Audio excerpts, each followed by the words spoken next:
Hi everyone, we'll start in 2 minutes. Priya, you will switch on the recording and then we'll start. Thanks.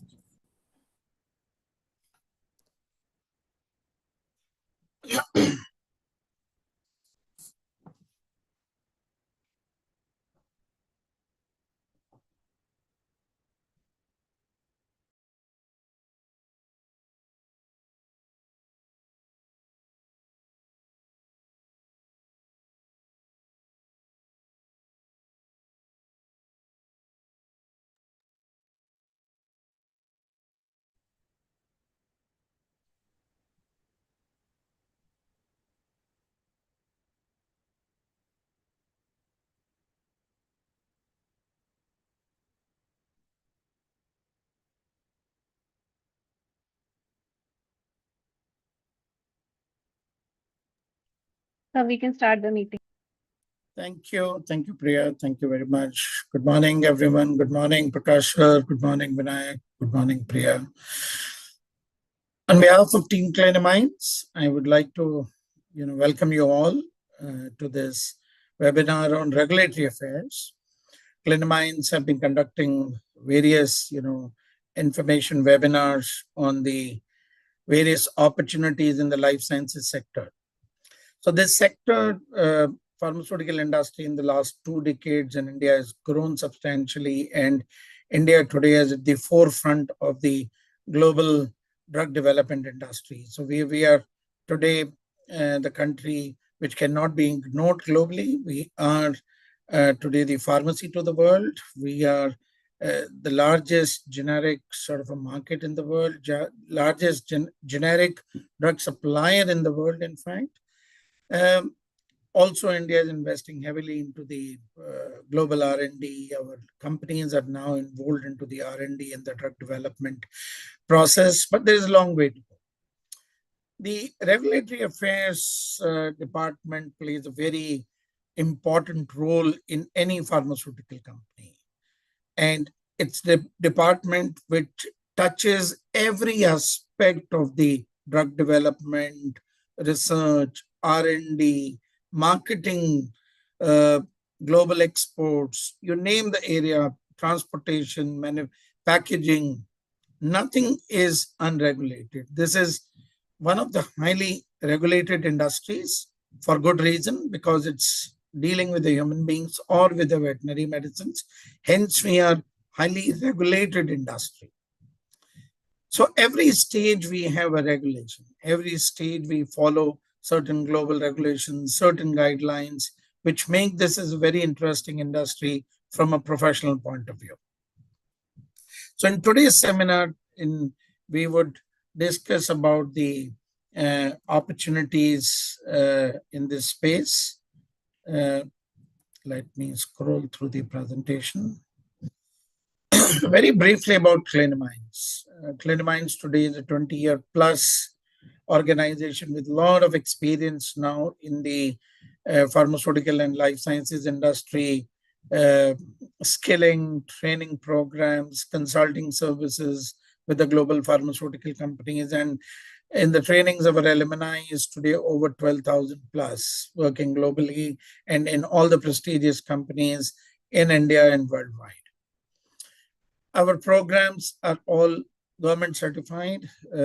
All the e-learning programs, live e-learning programs are accredited by the Life Sciences Sector Skill Development Council under the Ministry of Skill Development and Entrepreneurship.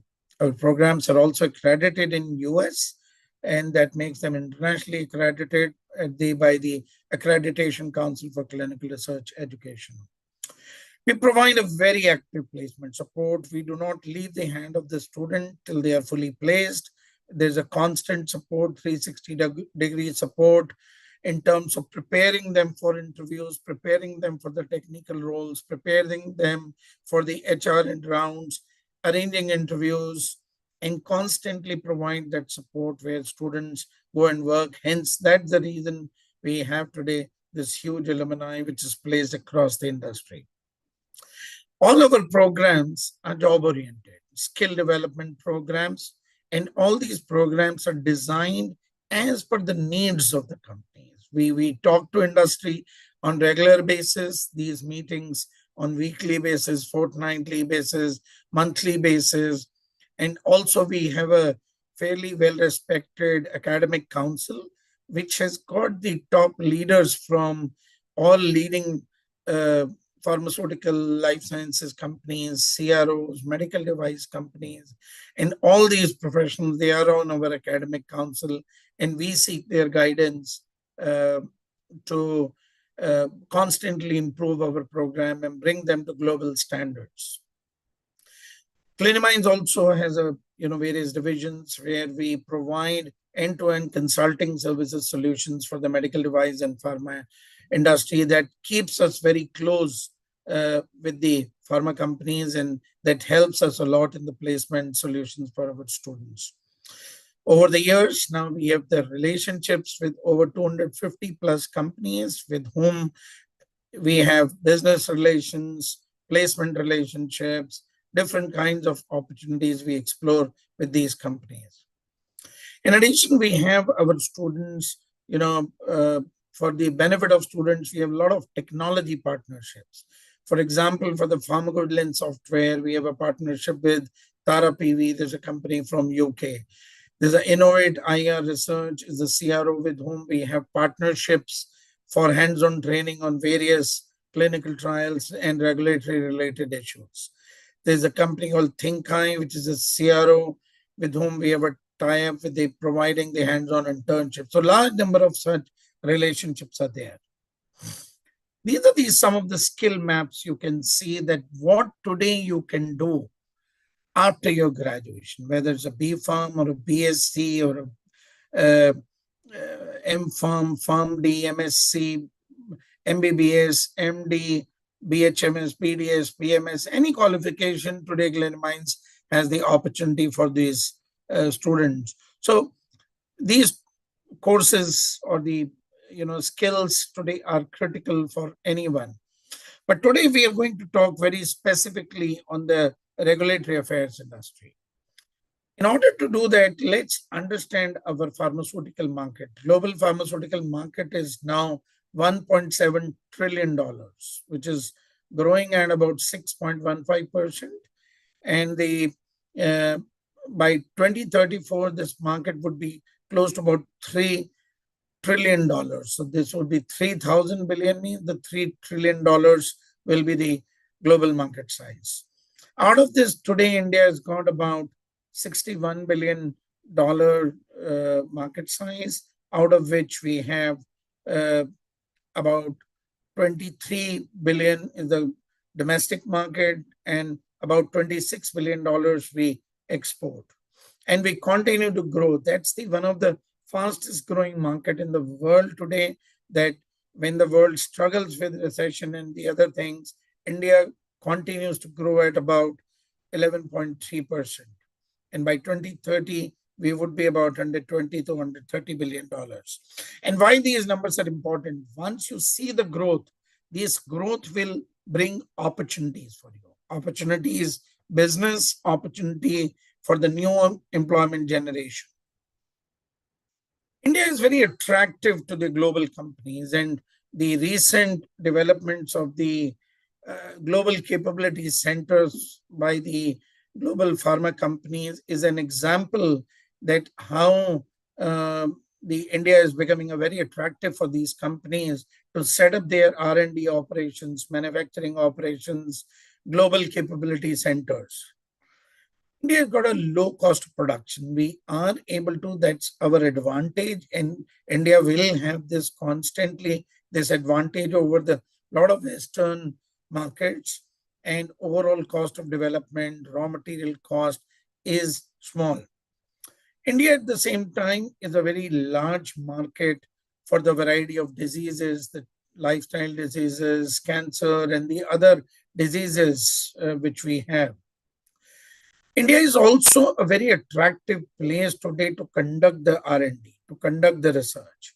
If you see, large number of global companies have got their, whether it's AstraZeneca, Pfizer, Novartis, Sanofi, you see the companies and they have got their R&D centers now located in India.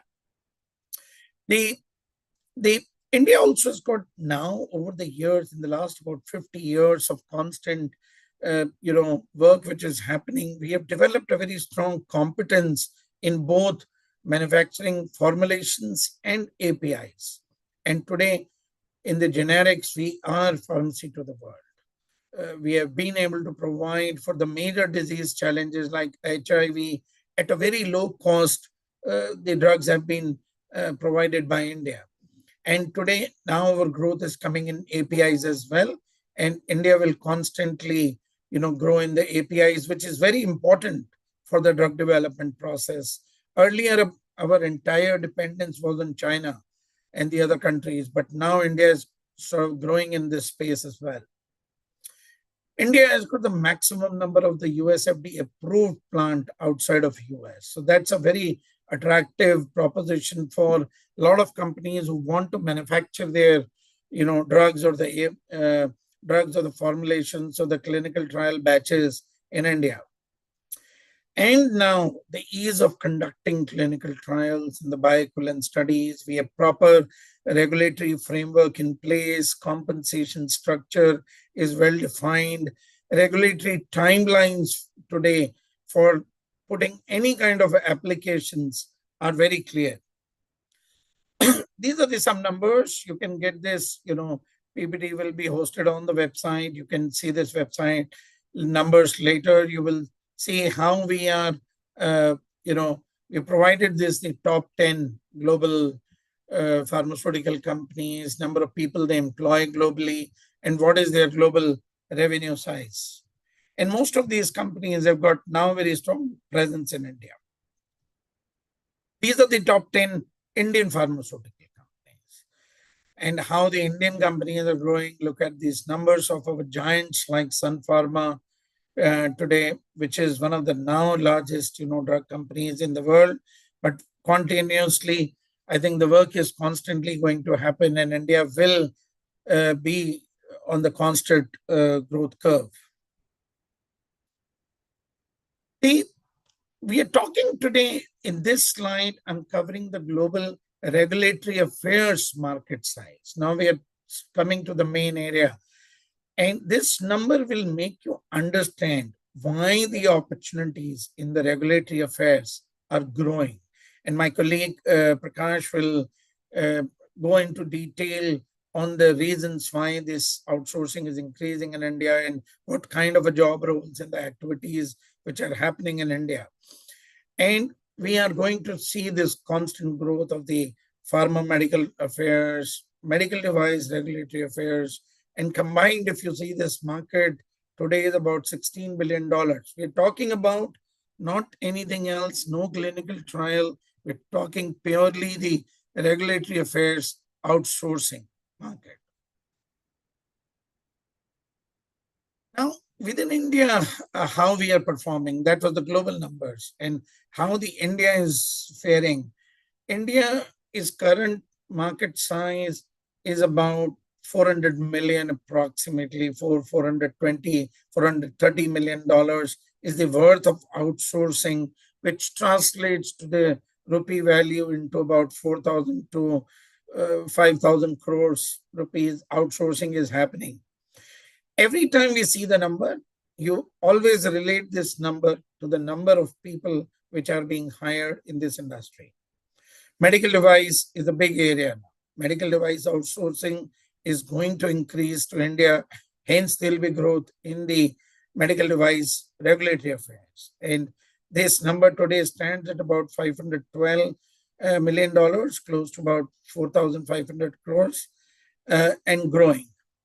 So today, the total between the pharma and the medical device regulatory, we are touching about 8,000 plus crores of the outsourcing to the India. Now, a lot of this expansion is happening into the global regulatory, and a lot of new trends are emerging. India today, along with China, is a very, very important market. And I think we are in the outsourcing along with China today cover close to about 38% of the total regulatory outsourcing market. The dominance in the regulatory writing. We are very good at this, regulatory writing and publishing, and Prakash will be talking in more detail. So I'll just broadly touch, but Mr. Prakash will be going through this in more detail. How the digital transformation is happening. Earlier, a lot of paper-based processes were there. Now due to the changes in the global regulatory, a lot of submissions are online. Everything is online today. So India is a great place now. A lot of opportunities in this space are going to happen. These are some of the top recruiters in India in regulatory space, the outsourcing companies, the IQVIAs of the world, Genpact, LabCorp. So all the leading global CROs, these are some of the big recruiters, apart from those 20 big pharmaceutical companies, which I touched earlier in the previous slides. As per, our analysis, we have done the extensive market research. India is going to create close to about 2,000 plus new fresher entry-level regulatory affairs jobs. And this number is going to grow substantially by 2033 because of several reasons we have just seen. India is a hub. A lot of global companies are looking at India to outsource the entire end-to-end regulatory processes. And growth in medical devices, global growth in the Indian pharma companies. A lot of new countries are also emerging at the same time. And everyone needs regulatory support. So take this as some companies may be not big in clinical trials, some companies may not be big in pharmacovigilance, data management, but regulatory, every company needs a robust regulatory department, even if you sell the drug within the country or you need to sell the drug overseas. At every stage, you need to follow regulations. Another the trend which has emerged in India and which is creating a lot of opportunities for the professionals is the global capability centers.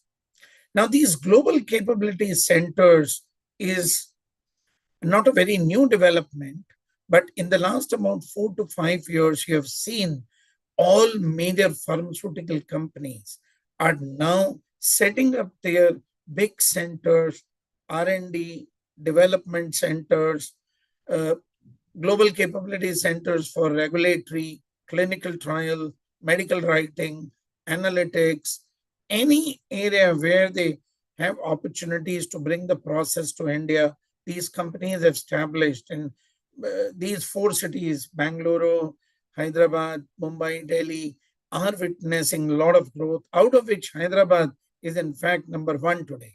So large number of global capability centers are being established in Hyderabad, followed by Bangalore, Mumbai, and Delhi. Today, we have close to about 100 GCCs in India, and this number is only going to rise, and they are going to bring a lot of new employment opportunities, both for freshers and the experienced professionals. So what are they doing, these regulatory, and which Prakash will be covering in more detail?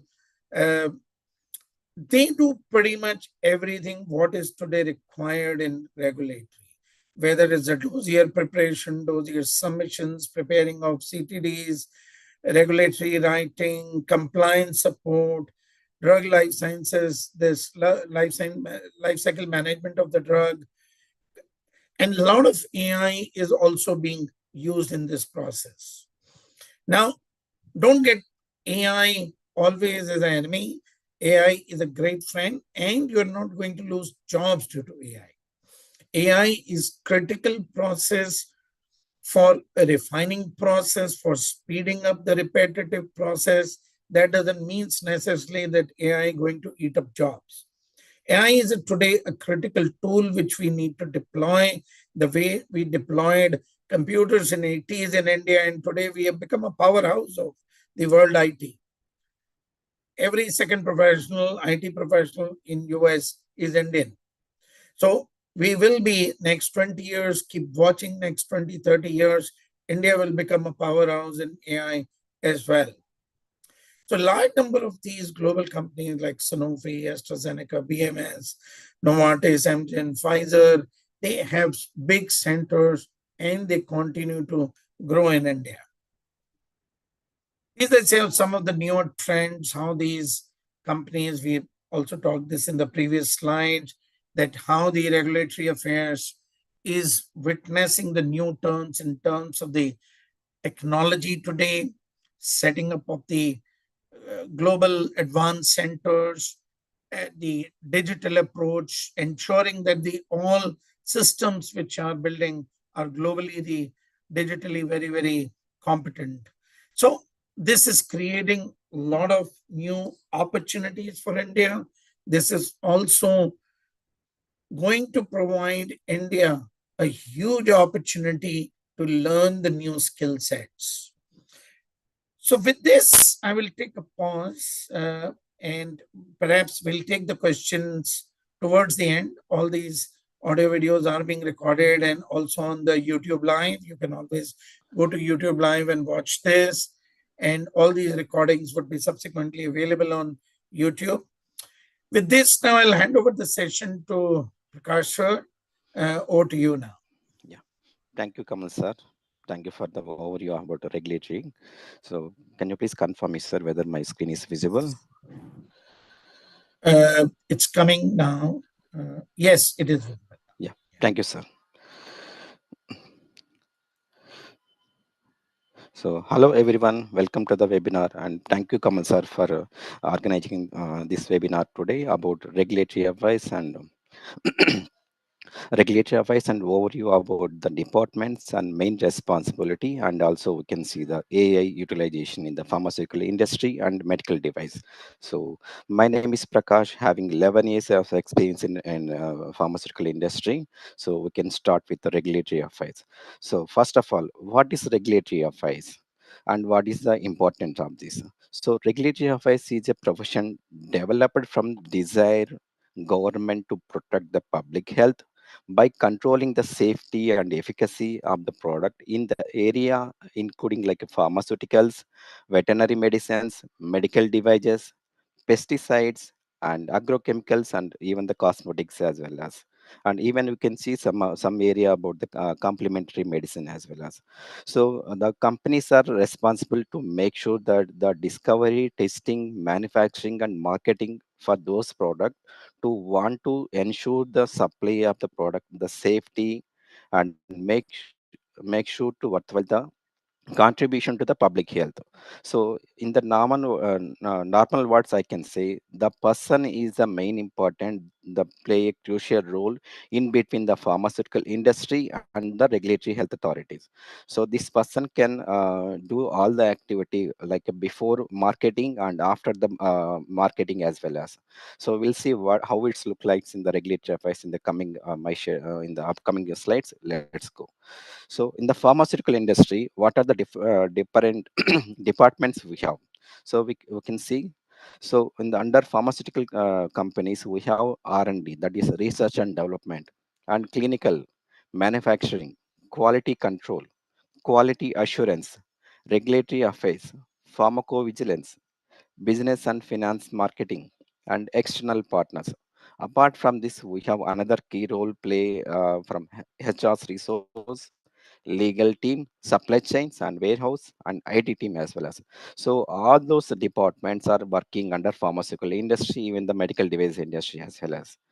So let's see what is the key role for the regulatory person during the health authority activities.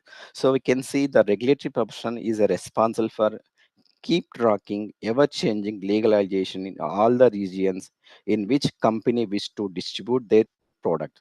So whatever the products in the pharmaceutical company, they need to maintain the those distribution to legalization to the health authority. The person is required. That is the person called regulatory affairs person, and also the advertising the advising the legal and scientific requirement. So is there any legal requirement or advising about the on the scientific requirement for even in the development stage or in the marketing stage. So the person is required for regulatory affairs person.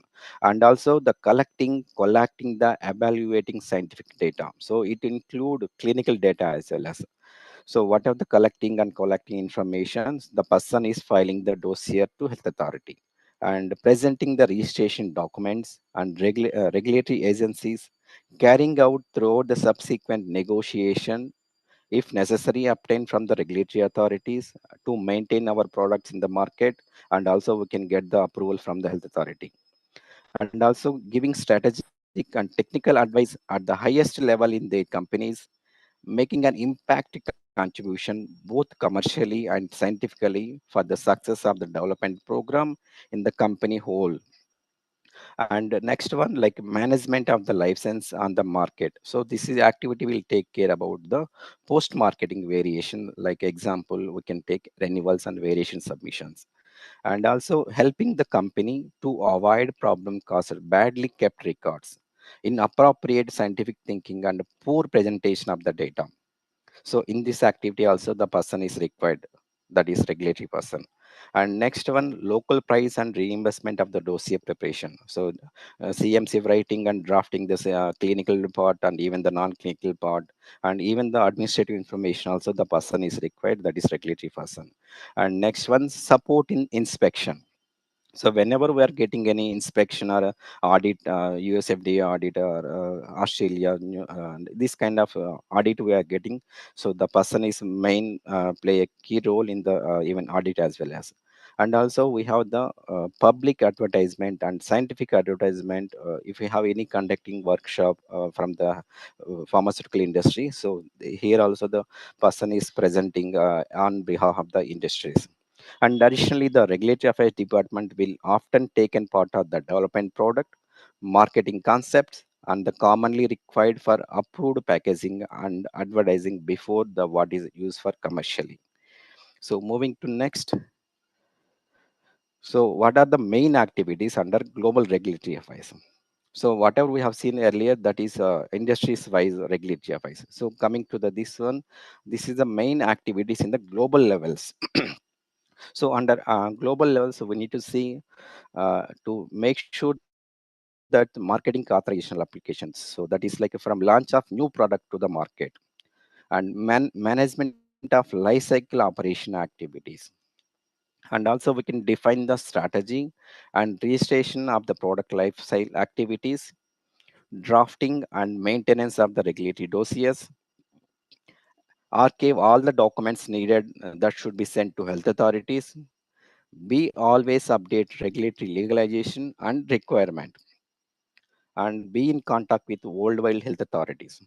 So we have a health authority like USFDA, EMA, and even other countries' health authorities, right? So we need to closely work with them to submit our dossier. And also we need to focus on the cross-functional roles with the quality team, safety team, efficacy team, to ensure the product will be developed from the manufacturing to control all these aspects like quality, safety, efficacy. We need to make sure that and moving to next. So internally we need to connect with the internal team and even external team also. We need to connect as a regulatory person. So internally we can see we can get the access for the marketing access. So once the product going to the market, so we need to see what is a criteria, whether it's in the market, whether it's a very active or inactive product. So we need to understand how we can work on the future. So for that reason we need to get access for marketing and even pharmacovigilance team, distribution team, finance team, quality, legal and compliance team, marketing and medical team. So these are the departments we are internally connecting within the company. So out of the company, like external regulatory affairs interaction. So headquarters are regions, health authorities, databases, trade association, scientific association, pharmacist and wholesaler. So these are the stakeholders we need to connect for external part to understand our product in the market, and we can ensure to the product should be useful for the public health. And next one. So evaluation in the regulatory department. So as I mentioned by Kamal sir, so there is a tremendous changes are coming in the regulatory affairs field. So in the previous days, you can see there is no like a uncritical collection of the documentation is very little, and even there is no interaction with the company functions. So previously the regulatory person sitting in the office and he is not looking with the manufacturing industries, whether it's R&D, QC, QA department, there is no like there is no allowing to see what happening in the actual in the manufacturing process. And even there is no participation in the company strategy. So this is in the previous days, but today we can see there is a knowledge of legal aspect, registration, regulatory implication, and licensing. So this activity we are involving as regulatory, and also the promotion of the cross-functional coordination and knowledge and the regulatory guidelines. So day to day, the regulatory guidelines are expanding, and we need to update accordingly how the regulatory guidelines are updating. So we need to learn those things and we can implement during day to day activities for the regulatory filings. And also the ability to interact with the regulatory authorities. In the olden days, we're not connecting with regulatory authorities, but now we are the point of contact for the regulatory authorities. And even the regulatory strategy and intelligence also we are involving nowadays. And next, tomorrow, how the evolution going in the science and new drug classification, even the legalization and going to be changed, and the strategic business decisions, and digitalization and artificial intelligence. So as Kamlesh mentioned, so we are getting artificial intelligence also in the regulated department, but there is no killing our jobs. So this will be adding to support our day-to-day activity, and it will be very useful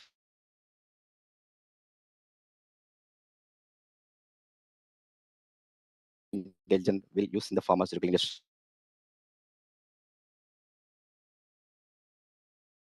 and medical. See, in the world and current day, we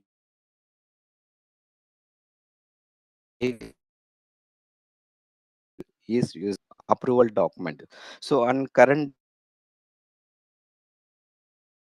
we are, and even assistance during the review process, pharmaceutical industry. Once we have introduced during this time, the AI will approvals. So when once we are introducing this AI, so it will the whatever the updates are coming from health authority. So we can easily identify those updations, and it's going to be received day to day alerts for us, and even the on-site of sample and assistance in the auditing and change the cases of the handling, pharmacovigilance department and regulation on the timeline on the trading as well as. So these all of the steps we can minimize by using the artificial intelligence. And also we can see publication and service assistance and even decision making activities. So under this activity, we can see business process and policy consultations and business data, how the queries we are getting from the health authorities, and data analysis, what is the prediction and what steps should be taken care for the next one, and even the what is the work progress on the studies and risk management activity. See, these all activities once the AI going to be introduced means definitely the time period going to be reducing, and even the colleagues efforts also going to be reduced, and we are getting quickly approvals and the product going to be quickly into the market and to serve the better quality, safety and efficacy for the peoples by using those medicines. And moving to next. So next one. So in the regulatory affairs activity, we can see in the new drug coming to the market. So it will take almost 15 years as per the process. But once we are going to introduce this AI, definitely the time period going to be reduced, and even the approvals are also going to be fastest approvals. So during this R&D development, what is the role of regulatory affairs person? So in this regulatory affairs team can play very role during the product life cycle, demonstration of the quality, control, conformity, safety and efficacy of the product in the documentation submission to the health authority, and even the component of authorities of the reviews, and even for the approvals as well as. So the regulatory person can take prior approvals and post approvals activity during the R&D development phases. And the main responsibility for regulatory affairs in the development phase, like advice on the development, scientific advice. Is there any advice on development phase? So what that data should be submitted in the initial phase to health authority, and what are the requirement should be we need to get from health authority. So this activity will take care by regulatory affairs during the development phase, and even the clinical trial application, that is IND and IMPD applications, and project management strategy, and artificial intelligence. Also we can use it for the development phase as a regulatory person. And even for approval phase, that we are drafting a dossier, application procedure, authority meetings. We are attending for authority meetings, and even we are going like, is there any hearings from health authority, is there any concern from health authority? We need to cross check those things. And while using the electronic submissions and even publications, labeling support also, as a regulatory we can support. And also post approval phase. So what are the activity we need to do?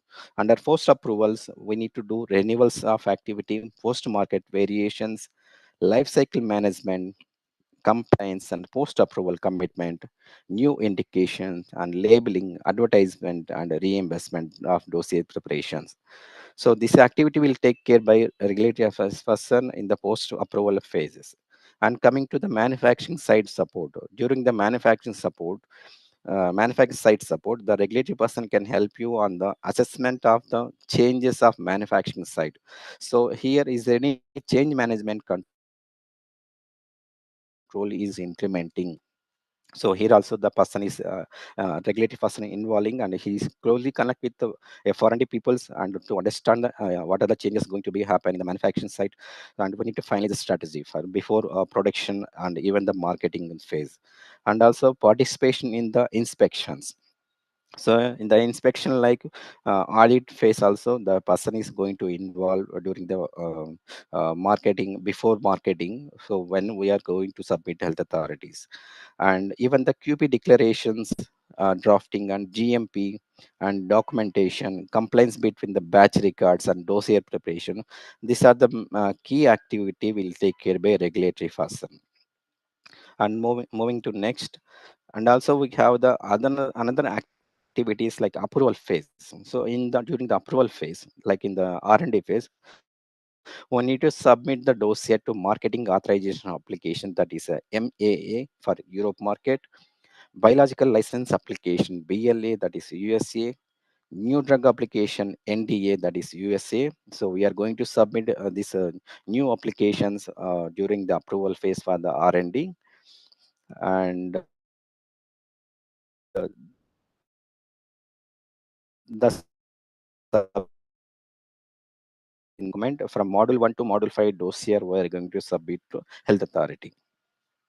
Whereas the post approval phase, we are going to take care about life cycle activity, like post activity, like what are the variations we are getting depending upon health authority requirement, 1B and type 2 variations. So depending on the classification from health authority guidelines, we need to prepare the dossiers accordingly. And also we will take care about the renewal submission, annual. So this activity will take care by regulatory person as a post approval changes. So moving to next. So what are the within the regulatory office, we have different type of departments we have. So as a regulatory worldwide, the lot of RA departments and cross-function collaboration to ensure the safety, quality, and efficacy of the drug. So the regulatory department in general, under like R&D we have. So and the structure of the changes according to company, and even the structure of the depending on the manufacturing site,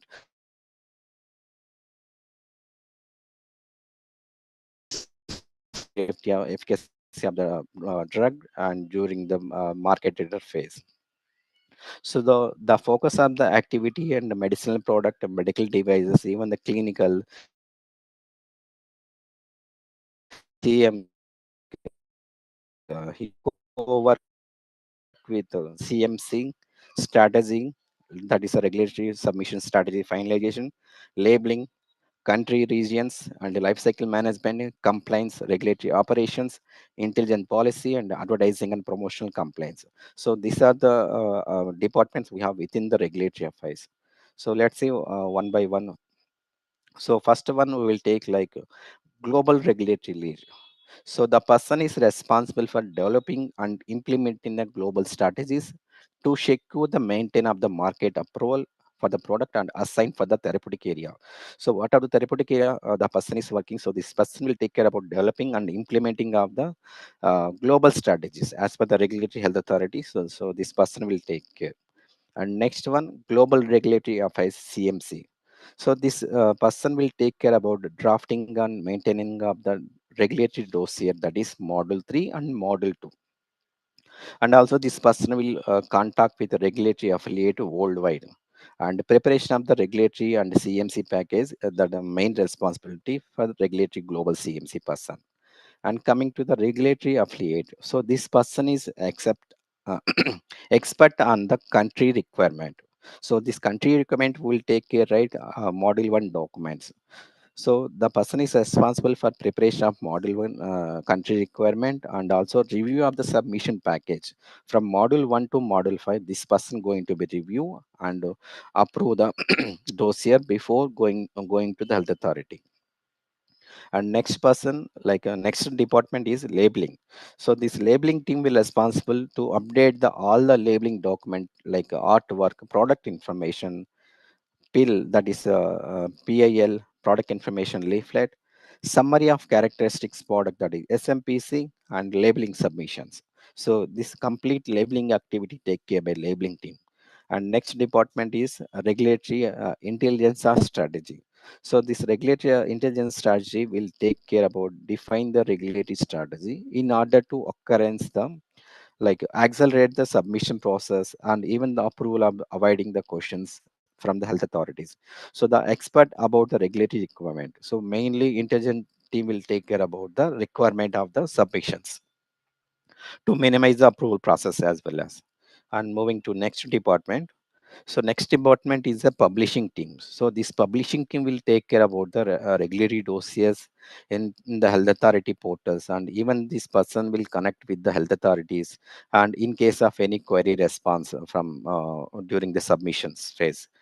And next department, regulatory project manager. So this regulatory project manager is responsible for following the submission and beginning from starting to end of the submission. This person will take care, and even the regulatory project manager will take care about the local documents preparation from the module 1 document to supporting the regulatory affairs team. And next one, regulatory operations.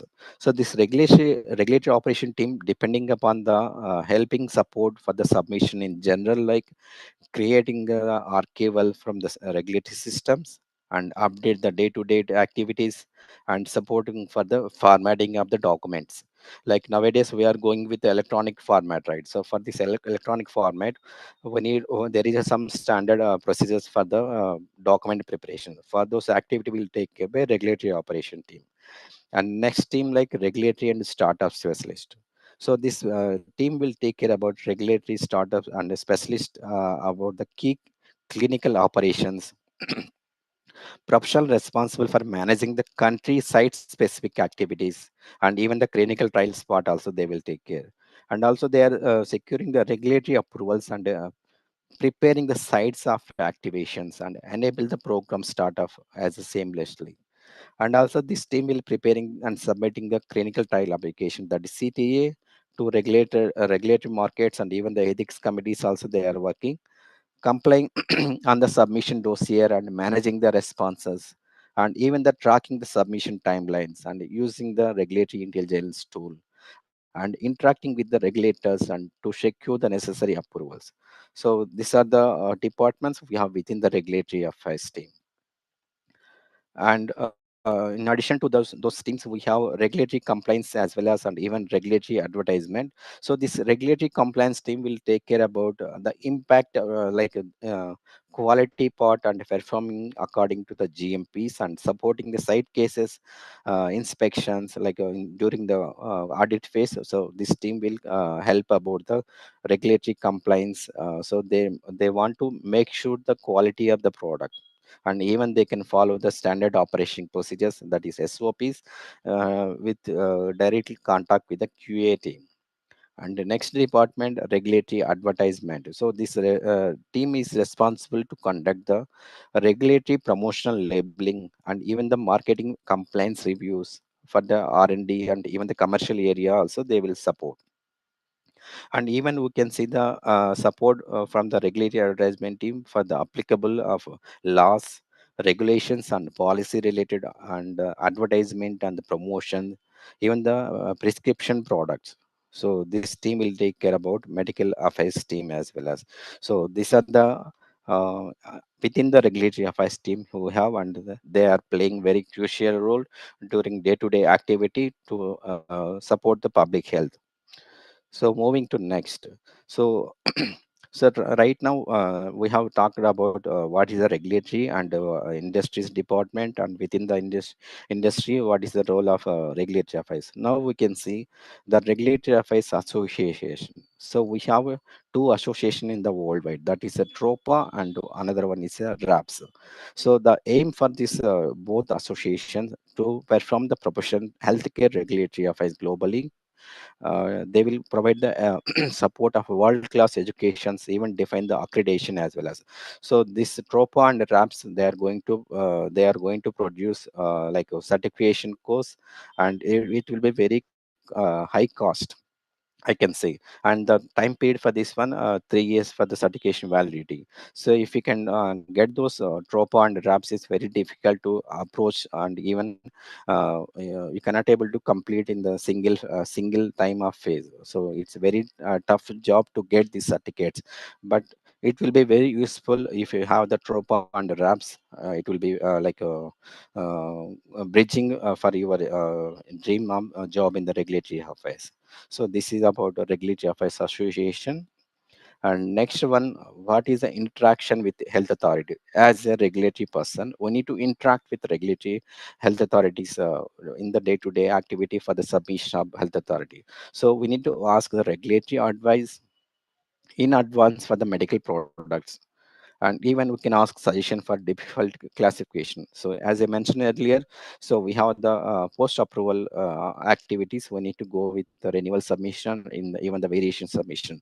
In the variation submission, whether the product going to be which class, whether it's a type 1A or type 1B or major classification. So this classification will derive from the health authority. So for this activity, we need to connect with health authority people, and we need to check the post marketing variations. And also we can rely on the questions coming from the MA submission for the most marketing variation. So is there any questions getting from the health authority? Definitely we need to cross check with them. So what is their concern, what is their requirement? So we need to finalize based on the discussion with health authority. And also we can reply to objection during the manufacturing site inspection. So during the audit phase also, is there any objection coming from the health authority? So we need to closely work with health authority, and we need to resolve those issues as well as. And moving to next, like what are the sites we have for health authorities? Like you can say European Medicine Agency, that is a EU1. US FDA, that is US countries, and PMDA for Japan, and Anvisa for Brazil. So China National Medicinal Product Administration, and Korea, Republic of Korea. So these are the some of the health authorities I have listed for your information. So we have a lot of health authorities is based on the worldwide classification we have. So mainly, what are the dossier we are going to submit in the Europa agency and the US FDU. So these two health authorities are very stringent, and they can other countries are following these countries. So this is the interaction we have, we need to do. And as the regulatory activities, we can see the some of the sites I have listed for the regulatory sites for your references. You can go through it, what are the information we have received during those preparation of CMC dossiers and even the filing of dossiers.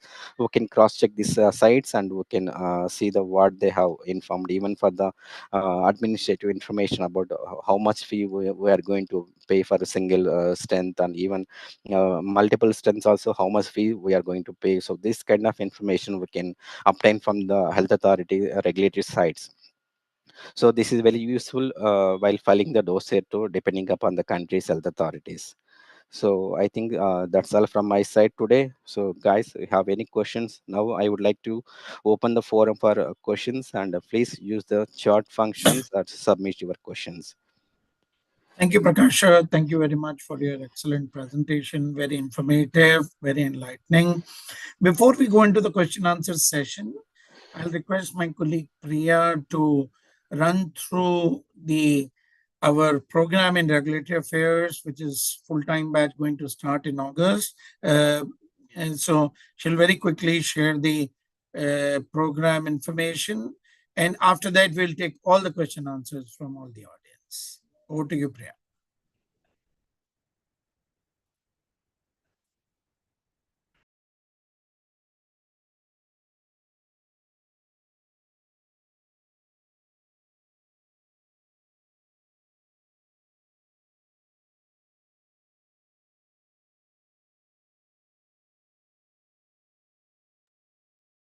Hello, everyone. Good afternoon.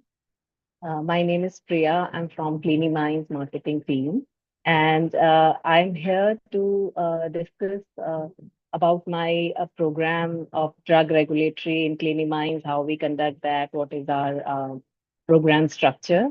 So we have this program available in 2 durations. One is a 3-month duration, and another one is a 6-month duration. In 3-month duration, we conduct classes 3 days in a week, and it will be evening session. And the duration of every class will be 2 hours, and the classes will be live online. And our program are certified from a government authority called Life Science Sector Skill Development Council. And another one, whoever will enroll in this program, they will also get advanced postgraduate diploma, which is approved by USA ACRI. And USA ACRI is an international accreditation. So the participants and the students will get both the certifications. They will get a certificate from government authority as well. They will get a certificate from international accreditation. The 3-month full-time course is going to start from 11th August onwards, and 6-month course will start from September end. In 6-month course, it will be a weekend course. Basically, for the professional, classes will be on Saturday and Sunday. Again, the classes will be live online, and Saturday evening and Sunday most probably afternoon. We are also giving internship in this program. For internship, no one has to go anywhere, but they have to attend the program online. It's an inbuilt internship in our program where students will learn about ECTD. We are giving ECTD software exposure to our students, so that, because in our program, we are giving you the overview of drug regulatory. So you will get the whole exposure of drug regulatory program in Cliniminds. So we are giving a government certificate from Life Science Sector Skill Development Council, plus advanced postgraduate diploma in drug regulatory affairs, which is approved by USA ACRI, plus internship certificate. There is one more advantage in this program, that we are giving a free add-on course of pharmacovigilance along with this course. So pharmacovigilance will come in a self-learning mode. We will give all the recorded sessions to our students, and because pharmacovigilance is a portion of regulatory, so it's also a very big and important segment with concern to regulatory. So if students will complete, because it's come as a free add-on course, so if students will complete the whole program of pharmacovigilance, they will get diploma in pharmacovigilance as well. And I'm sharing my number in the chat box for further information, any query related with the course. You can contact us directly for another fees and so 3 month program is going to start from 11th August onwards, and registrations are open for that. Thank you so much. I'm now I welcome again Mr. Kamal sir to take up the question answer. Hi all, you can ask now questions one by one. You can raise your hand and then ask question. And between me and Prakash sir, we will try to answer all your questions. You can raise hand and then speak so that we'll ask. You can raise hand. Gautam has raised the hand. Gautam, you can unmute. Yeah, sir. Sir, very good morning and good afternoon to all the person who are handling this seminar. So myself is Gautam. I'm from Bangalore. So I have an experience of 3 years, 8 months in regulatory affairs. Like it is complete formulation regulatory affairs. So what kind of thing I can choose? Okay. What have you studied, Gautam? Sir, M-Pharmacy, sir, Sutix. M for pharmaceutics. And did you go through any formally any From Ram. program? No, sir, no, not And what is your job role at present? in 2021. I got a placement in What placement, and exactly then is your job role? my job role is like a regular affairs specialist and doing with dossiers and comments with two countries like Africa and West African regions. Right. So comments with dossiers and also handling with queries simultaneously with variations. Like as Prakash mentioned, like type 1 and type 2, variations, like which are major Right. and minor. So I used to handle in that complete thing. What exactly is the question that what next you should do? Yes, sir. What exactly? Currently I want to shift the job. So and my question is at the starting of your presentation, like you mentioned, as a regulatory is a very well versed industry in pharma. Yeah. But why the paying and the job roles are not increasing as per as per you're telling that kind of thing? Why you're not happening in I paying am payroll not and sure. also execute? No, I mean, this is the growth, both in the terms of the job roles are growing. We are working with the companies. In fact, Prakash, do you want to Yeah. elaborate on this? Yeah. Yes, sir. Thank you. So, Gautam, thank you for your question. So, I think I can Yeah, say, yes. so it's depending upon the industries. So, whether you are going with the MNCs or you are going with the Indian market companies. So, depending upon the roles and even your experience, based on your experience, they are giving the some part of the your CTC, right? So, whatever the mention in the Kamal sir presentation, that is overall picture of from starting person to head of the department. So, we have mentioned overall information. So in Yeah, yeah, your yeah. case, like you're starting the career and even you have Yes, sir. experience with only few countries, so you want to explore other countries as well as, right? Yes, sir. So because of that reason, so you don't have any opportunity to learn more in during your current organization. So better you can Yes, sir. join the course and you can learn more like global wide, like USFDA EMA submission. I think you can learn those things from during this course. Yeah, if experienced person, 3 months course is better. Yeah, that's better. Like the 3 months course we are providing, and even 6 months course also we are providing. So you can choose 3 months because you are already expert in the regulatory affairs, but you want to increase your knowledge on the Yes, throughout sir. the global Knowledge wide. and the global wide. Yes, yes, yes. That's Absolutely. right. Like US, Yes. This USFDA, program then will be very useful for you, Gautam.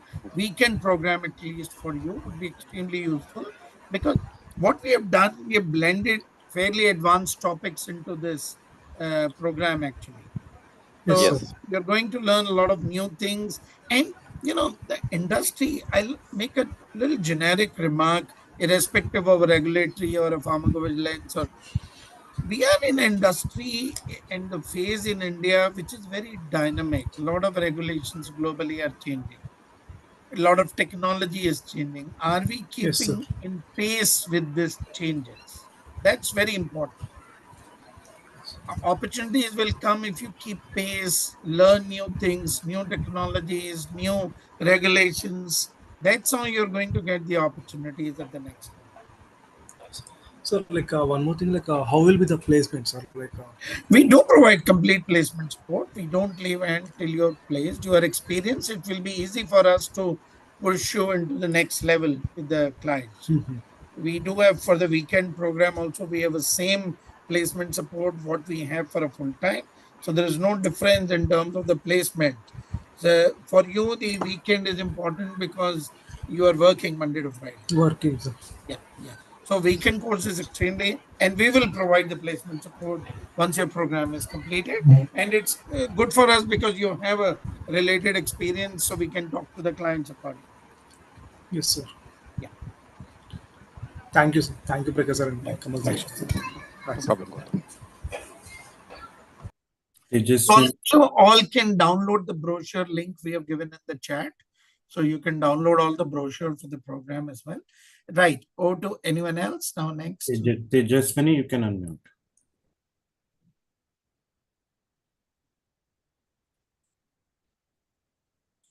No. Okay.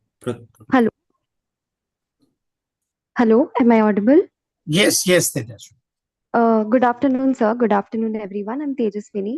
My educational background is I am a MSc Biotech graduate with a PG diploma in clinical research. I have a brief experience working as a CRC. And apart from that, currently I was working at ICMR NIRRCH on ICMR funded projects. The work involved wet lab as well as EDC related data entry work and then data analysis and also ethical submissions related to the project, like protocol deviations, violations, and then protocol amendments, etc. So I'm based in Mumbai and I was looking for a job switch. So I was considering either CDM or regulatory affairs, and I wanted to seek your guidance. What would be a better option for me, for someone of my background, and given career growth and good opportunities in Mumbai? Okay. I'll take the first part and then perhaps the second part on the regulatory, I'll ask Prakash sir to talk. Now, in terms of, because you've already done clinical trials and you're working in ICMR project at present, look, you can go both ways. You can go into the clinical trial data management domain, or you can come into the regulatory, which is going to be long term. You're in the right city, you're in Mumbai. So a lot of regulatory affairs opportunities are there in Mumbai as well. Long-term career growth opportunity, of course, is huge. MSc, some exposure already with the ICMR. Opportunities in regulatory will be there. You're currently working, so perhaps a weekend program would be useful. Data management, if you go now, when did you complete your, how long you have been working with the ICMR and the other jobs you did after your clinical trial training? How long you have been working?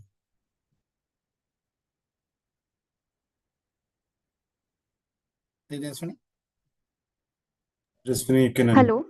Yeah. How long you have been working? So I have graduated in the year 2022 and I've been working since then and I'm on a career break right now. Okay. Okay. Then I think the regulatory full-time is a good career choice. The regulatory is good long-term career, basically.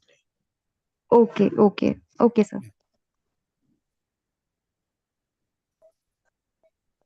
Next.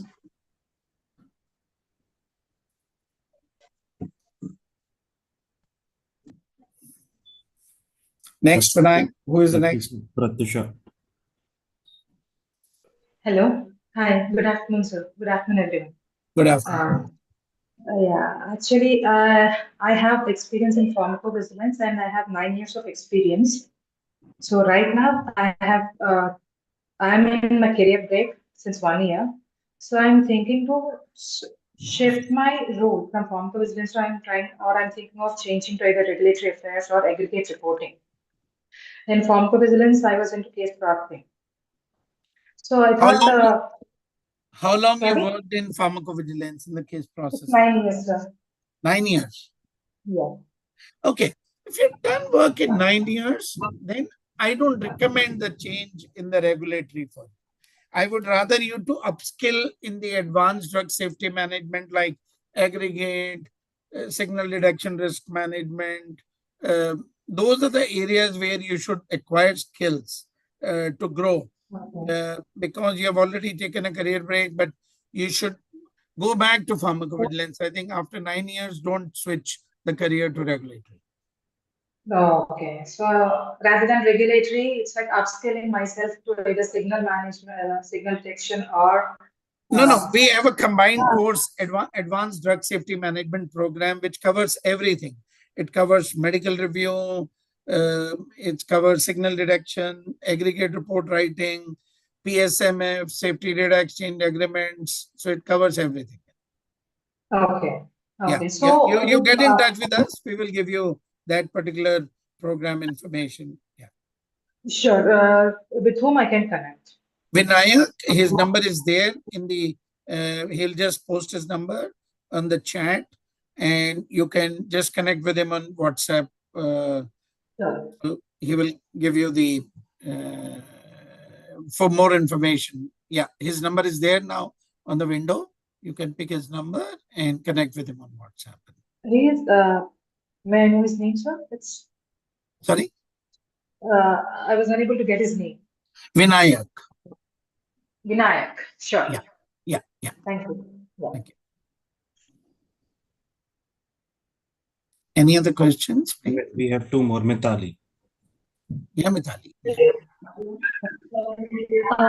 sir, myself Mithali Pharma. I'm from Mumbai. Sir, I'm currently preparing for M-Pharma admissions and seriously considering regulatory affairs.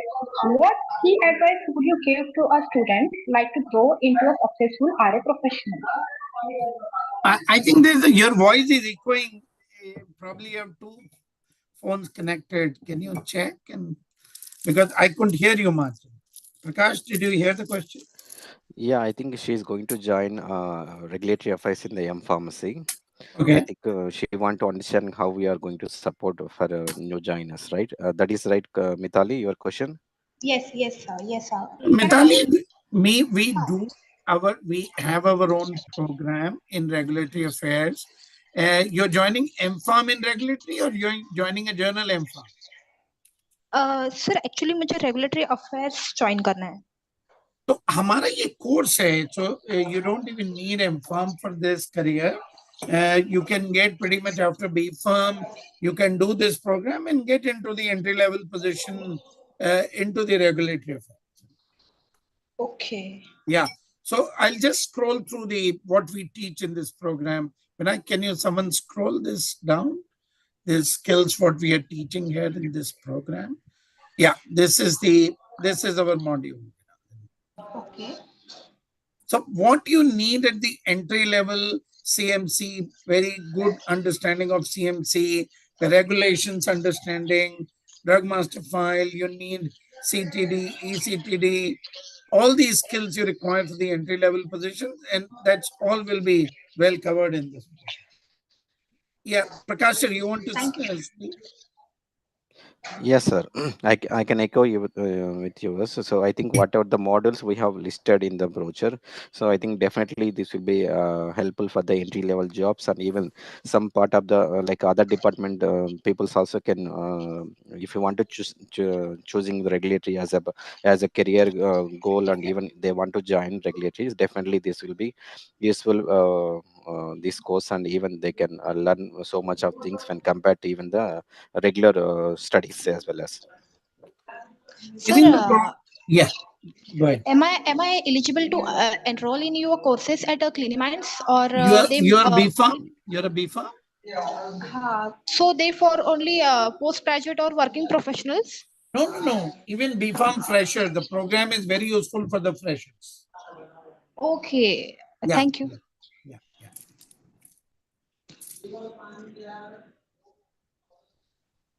Omkar.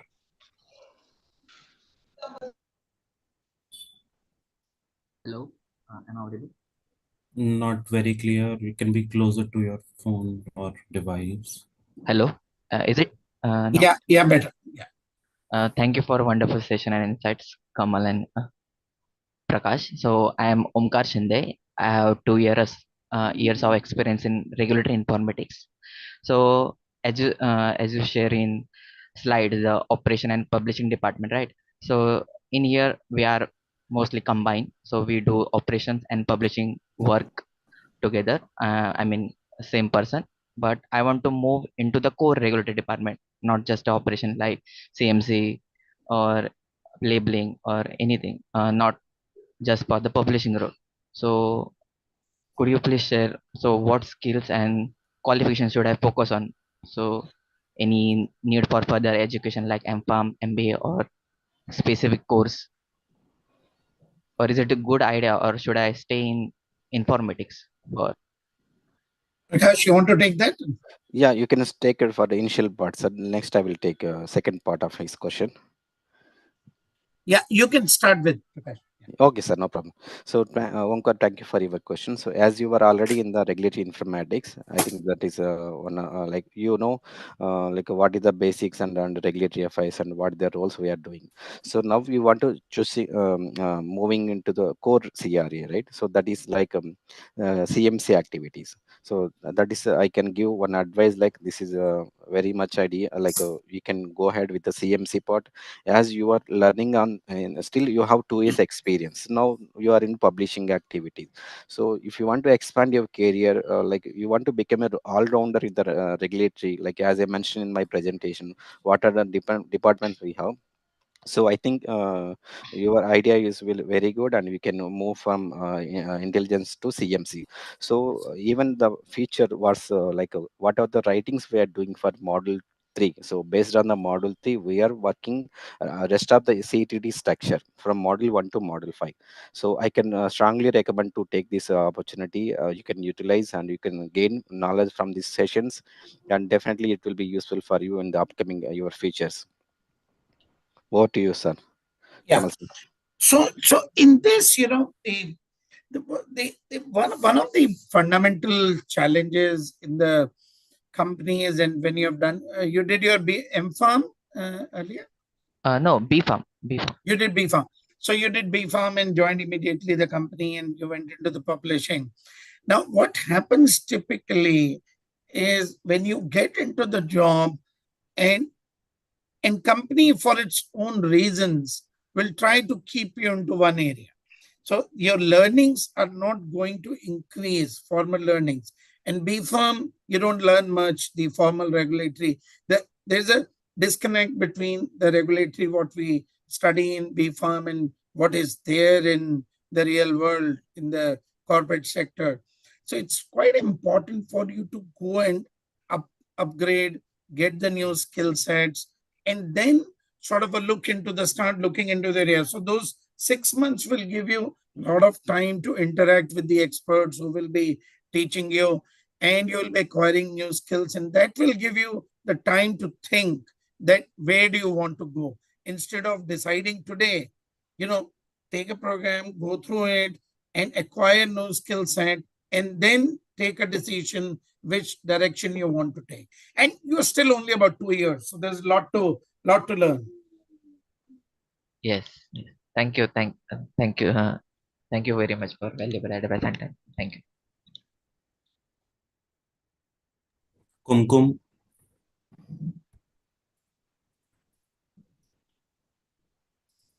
Hello, sir. Am I audible? Yes, Kumkum. Yes. Yes. Good afternoon, sir. Good afternoon, everyone. Yeah. So actually, I have thank you for your session, sir. First of all, I gained my confidence, which I was hoping when I was doing my course. Like I have recently completed a certification course in medical devices regulatory affairs to transition into this dynamic field. Like I hold a bachelor's degree in pharmacy. I'm deeply interested in contributing this in this field, like regulatory compliance and this regulatory field in pharma industry. However, sir, I'm currently facing challenges in securing job opportunities. Like despite actively applying and networking, so I would be grateful if you could share any advice or insights on how I can improve my job search strategy or Right. enhance my profile. Right. Thank you. And where did you do your course from? So actually, I did from the Define Academy sir application. Okay. They don't Yeah. provide the opportunities to you in No, terms of the job placement. no, sir. In terms of job Always, it's placement, important to do this. Any kind of a professional course you take, it's important to see few things. How old is the institution? What kind of course they provide? Do they have a in-house full-fledged placement department or not? I think a lot of these factors are very important because, I mean, you can do any course from anywhere, but at the end of the day, the institution has to provide you the job placement support, which we do as a Cliniminds last 20 years, 21 years now of a journey. The one important thing we have realized very early when we were setting up Cliniminds that students, they need skills, but they need the job support. So I think it's definitely go back to institute, request them that please provide the assistance because just doing a course doesn't help. It requires the mentoring in preparing you for the interviews, then arranging interviews with the companies. That's extremely important. I'm not sure what did you learn, but here the program is very comprehensive. It covers both drugs and devices, into this program. So I'm not sure you want to reconsider doing a program or you want to go back to an institute, request them that, you need help with the placement. yes, Because yes, even if you apply into the companies, make sure that, and this is the responsibility of the institutions when we run such programs like at Cliniminds, I ensure that our placement activity runs day-to-day basis. So we will just quickly show on the screen what kind of a placements we do on everyday basis. So placement is not a once in 3 months process at Cliniminds. It's a daily process. A lot of batches are running every day. Some student get placed in some company. So it's a constant process. So just display the, some placement process or the placements we have, Vinayak. So, or Priya, whoever is in control of the screen, please do that and run the placements. We are very committed to our students, but just for you, some tips is specifically, make yes, sure your CV is ATS compliant, first of all. That is, it is yes, in sir. line with the softwares. A lot of companies are using softwares for screening the CVs. And if your CV is not ATS compliant, it is not going to go through the system. So right skills, right keywords are very important in your CV. Now, Yes, sir. that's one. Number two is the skills which you learned in the medical device regulation. Make sure that you know all those things very well. For example, Yes, sir. ISO Yes. 13485. Did you go through the ISO 13485 as a part of your program? And how much in depth it was? Yes, sir. I did went even not 1345, like I remember ISO 14971 something No. If about they the didn't teach you ISO risk. 13485, the program is wrong. I'm sorry to say.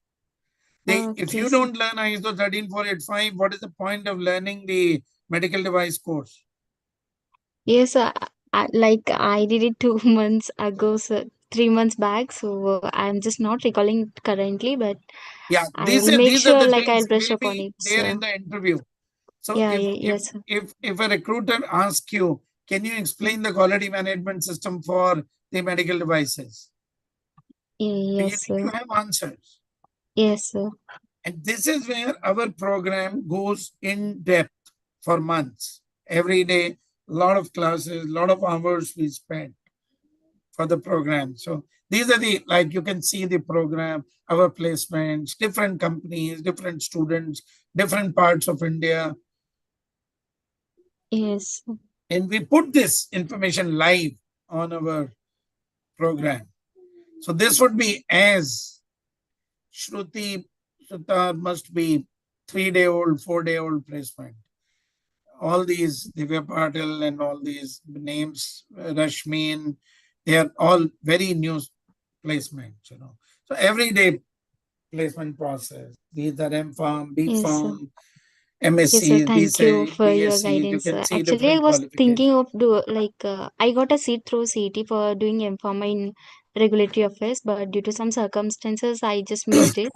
So I thought of doing some certification course Yeah, this and is the I did program this. which we have. Yes. You can get in touch with us, with Priya Yeah. ma'am, and Yes. we'll take it from there. Okay. Okay, sir. Thank you.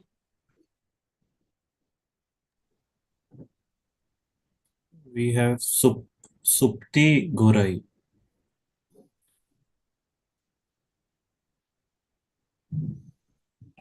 Supti, you're there. Supti, you can unmute. Yes, sir. Am I audible? Yes. Yeah. Good afternoon, sir. Uh, Currently, sir, I am pursuing M.Pharm in Regulatory Affairs, and I am in second year now. So, Okay. okay, I just want to know, as a fresher, can I get placed in the Regulatory Affairs department? Yeah, a lot of opportunities for the freshers. Yeah. Look, every company, and I'll answer first part and then request Prakash sir to talk about the fresher hirings. Every company works on a model where there are certain positions of associate level are always entry level positions. And this is in every life sciences industry, whether it's a clinical trial, regulatory, medical devices, clinical trials, data management, any sector will have a entry level, all positions are freshers. Then you have 1 to 2 years, then you have 2 to 5 years, different level of positions. Yes, fresher positions are there, and I'm sure once you complete your M.Pharm, your institute should be able to help you with the placements.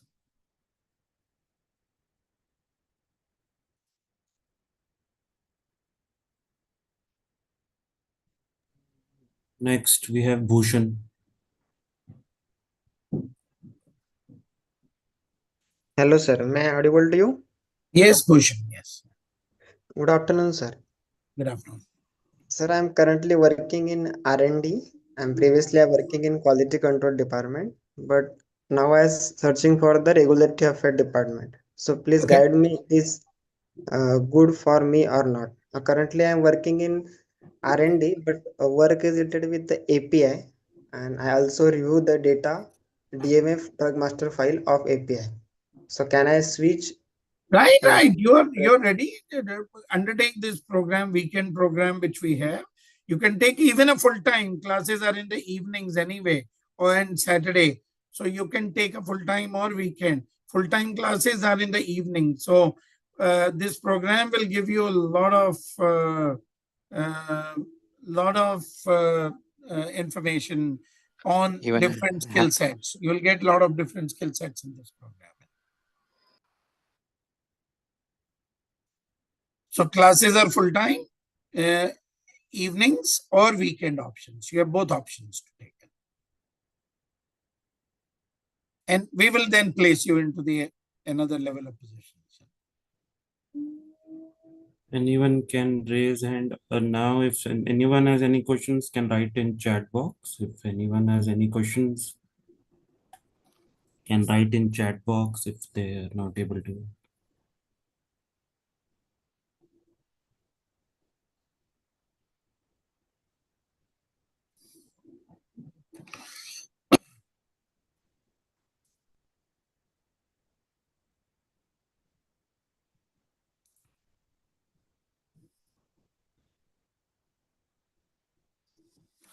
For course information would be shared with you. You can, I have put in a number.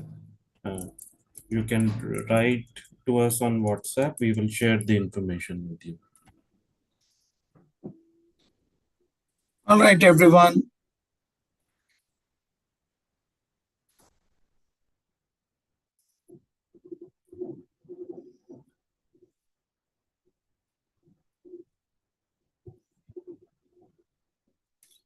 Yes, I will quickly show. Someone asked. There's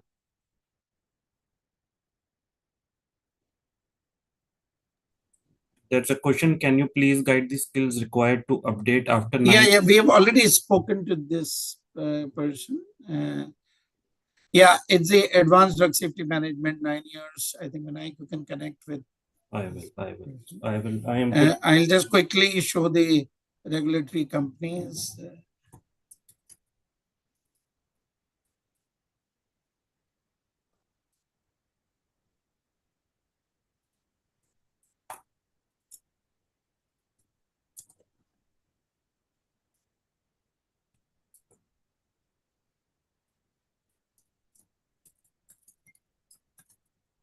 These are some top pharma companies which hired people in India, MNC companies.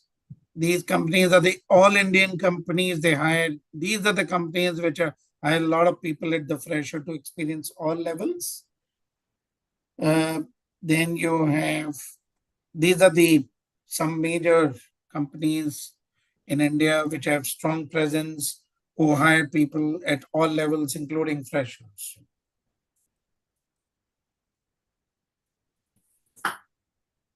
I have put in my number. You can click on that link and this number will reach directly to us. We'll share. This video will be available on YouTube. You can always go through this information later.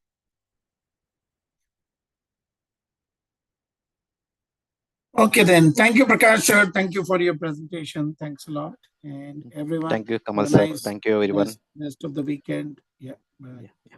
Bye. Thank you. Thank you, sir. Thank you.